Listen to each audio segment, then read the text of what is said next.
It's a new season of ZZZero's Deadly Assault, and we're here to find out if this season can be beaten with level 50 agents. Normally, agents can reach level 60, making rewards feel almost too easy to unlock. So instead, we're upping up the ante with this modified rule set. I'll only use agents capped at level 50, which includes their W engines and the team's Bangbu. That means their core skills are limited to rank D, and their active skills are stuck at a base level of 9. To keep things fair and accessible for everyone watching, I'll use no more than one limited W engine per team. Not only that, but I'll also restrict my limited agents Mindscape Cinema to 0. I'll be going over my roster so I can show you how I build my teams as the fights progress, since agent allocation is an integral part of Deadly Assault.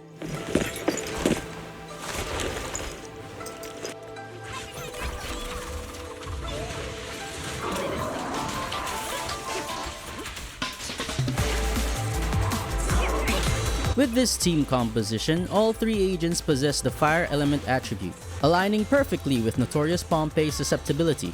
Evelyn serves as the primary on-field agent, generating embers and tether points to prepare for the stun window. Jufufu will be taking the brunt of defensive assists, which generates momentum to help accumulate might, while Kaleda will serve as the primary impact agent, focusing on enhancing the team's chain attack damage while dealing a majority of the day's buildup. Now let's explore how these agents work together to maximize their effectiveness. Since Evelyn and Jufufu can execute chain attacks independently of stun phases, they are allowed several opportunities to take advantage of Kaleda's additional ability buff. Kaleda's role is pivotal, as her additional ability amplifies chain attack damage, stacking up to 2 times through the use of EX special attacks. This synergy ensures optimal damage during key moments, such as the stun phase. With the roles established, let's move on to the specific strategy employed in this fight. The strategy involves around precise execution. Evelyn remains on field, steadily accumulating embers and tether points in preparation for the stun phase. Jufufu will be doing most of the defensive assists to generate momentum stacks, which helps build her might gauge. Lastly, Kaleda must execute 2 EX special attacks prior to the stun phase to reach maximum potency on her additional ability. During the stun window, the team capitalizes with chain attacks for significant damage. Notably, Jufufu's ultimate, while usually used outside of the stun phase due to its high daze multiplier, it is deployed in this phase to generate additional might for subsequent chain attacks. Her hybrid build balancing damage and support allows her to contribute meaningfully to chain attack damage alongside Evelyn. As to what problems I faced, possibly the most difficult hurdle I had to face was more on the team building instead of the boss. That's because with this setup, I can't take advantage of the Astral Voice set. Not only that, but there was a question on who gets the King of the Summit set. But long story short, I had to give it to Jufufu since she had an easier time activating the buff compared to Kaleda. That and this set had better substats compared to my other available sets. Which ties into my final conundrum, Jufufu's strict attack requirement for the additional crit damage.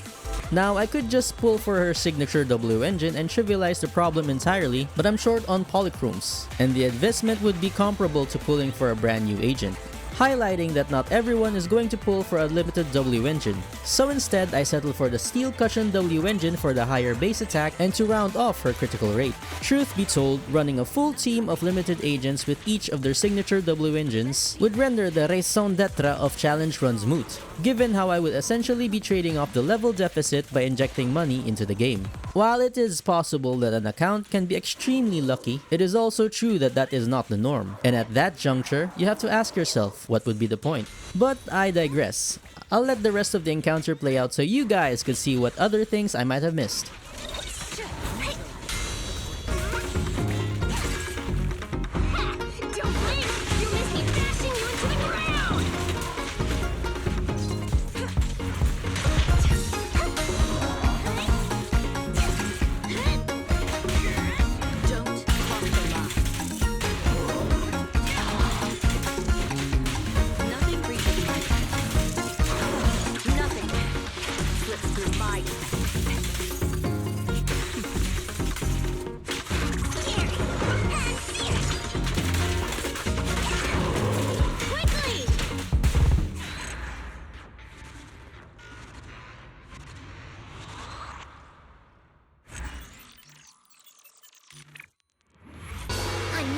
Summit prowls a fierce tiger, Mystic Arts Master. and skilled fighter. Jufufu wields the 4-piece King of the Summit set, which seamlessly activates its passive buff through her chain attacks, greatly boosting the team's performance. Moving to Evelyn, her standard attacker gear is carefully tuned to achieve at least a 60% crit rate, complemented by her Binding Seal's crit rate boost, enabling her Ambush Point ability for enhanced damage output. Rounding out the team, Koleida employs the 4-piece Proto-Punk set, delivering a consistent damage buff that proves more reliable for this encounter than the intricate Swing Jazz set. One boss down, 2 to go. Let's shift gears and dive into the next encounter.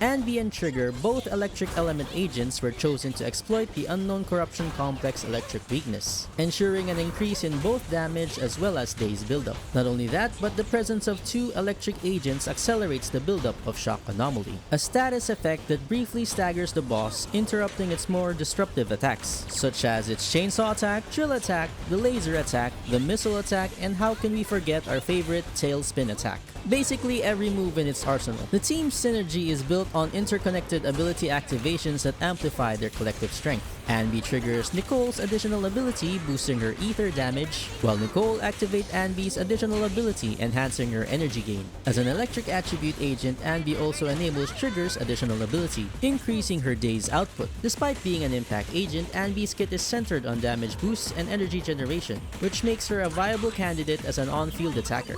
This allows Trigger to equip full offensive gear, as Anby's impact stats contribute to daze buildup, sharing the responsibility. The general approach to this encounter is to plan out when to dismantle the legs. This is because dismantling the boss's legs restores decibels as well as deals a significant amount of daze buildup to the boss, which means I usually delay breaking a leg until after the first stun recovery to maximize early daze buildup, making subsequent stuns faster. This controlled pacing shapes the approach to the stun phase. During the stun phase, the typical focus on a single agent's chain attack is set aside. Instead, I cycle through each agent's chain attacks to generate decibels for their ultimate attacks. Normally, you would feed the chain attack opportunities to the main attack agent, but since my team setup is a bit unconventional wherein the damage is split among 3 agents, I opted for the simpler approach. I'll let the rest of the encounter play out to let you guys see what else I missed, but don't worry, I'll be back during the gear loadout section for more commentary.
Forget the editing. Why didn't you come help me when those thugs were attacking me and Anby? Didn't you tell me to record it? You idiot! Where were you gonna show it if something happened to me and Anby? At our funeral? Anby uses the 4-piece King of the Summit set, which provides a team-wide crit damage buff, amplifying everyone's damage output and complementing her hybrid attacker role. Trigger equips the 4-piece Shadow Harmony set, as the King of the Summit set was assigned to Anby. Nicole runs the 4-piece Astral Voice set for its potent buff. Her substats prioritize critical rate and damage over Anomaly this time around to take advantage of the various critical damage buffs littered throughout this encounter. Here's a quick look at my roster to show what remaining agents I'll be working with. With 2 encounters down for the count, we move on to the finale.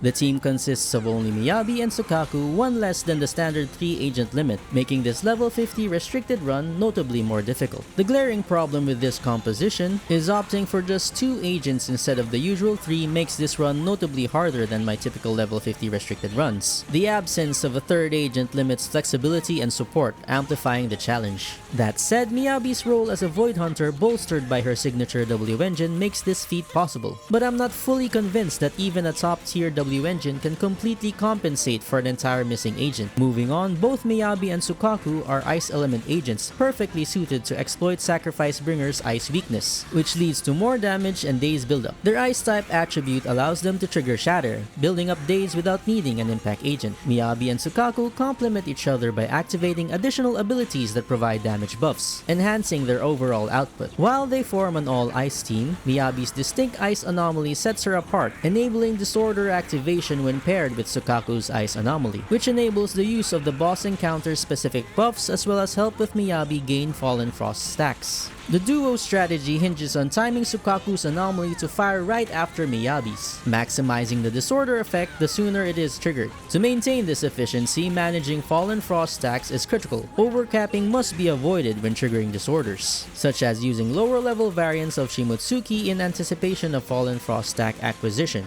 This careful stack management also helps in steering clear of overlapping the anomaly gauge with heavy hitting skills that spike its buildup. Additionally, during long attack animations like Miyabi's 6-stack Fallen Frost Shimotsuki, quick swapping to Sukaku lets me weave in her ultimate or other Ice Anomaly building abilities, keeping the pressure on the boss. Think of it like doing something else instead of watching your instant popcorn rotate inside a microwave. A funny thing about this particular run is how I finally decided to read up on Miyabi's skill descriptions in order to make it work. Imagine my surprise when I found out that her anomaly buildup scales with her critical rate. I never bothered with it before due to how overtuned she was on release, which adds another layer to the purpose of these challenge runs. That is, it forces me to understand the minute details of an agent's kit. It's happy discoveries like these that make me avoid watching specific guide videos. Sort of like a callback to the PlayStation 1 era where guides weren't as accessible. Instead, have to rely on sharing ideas with friends. Nowadays, you can just look up guide videos that spoon-feed information, which kills half the fun of acquiring and building a new agent. But I digress. I apologize for the tangent. I'll let the rest of the encounter play out so you guys can see what else I missed. But worry not, I'll be back after the encounter to provide more commentary on the team's loadouts. Victory, the only option.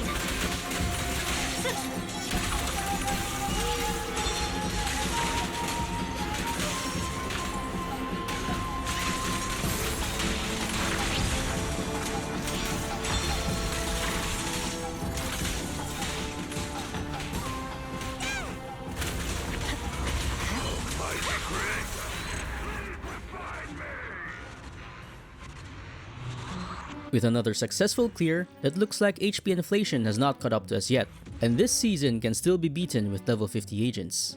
Short and sweet for this loadout, with Miyabi running a couple of penetration pieces, while Sukaku is using a natural voice set that has attack as a priority to reach the 2777 attack threshold to maximize her buff at core rank D. While these runs aren't formal guides, they can help you refine your gameplay or spark inspiration for your own approach to Zenless Zone Zero's endgame content. I encourage you to check out my previous runs for ideas and strategies. Until then, I'll see you on the next excursion.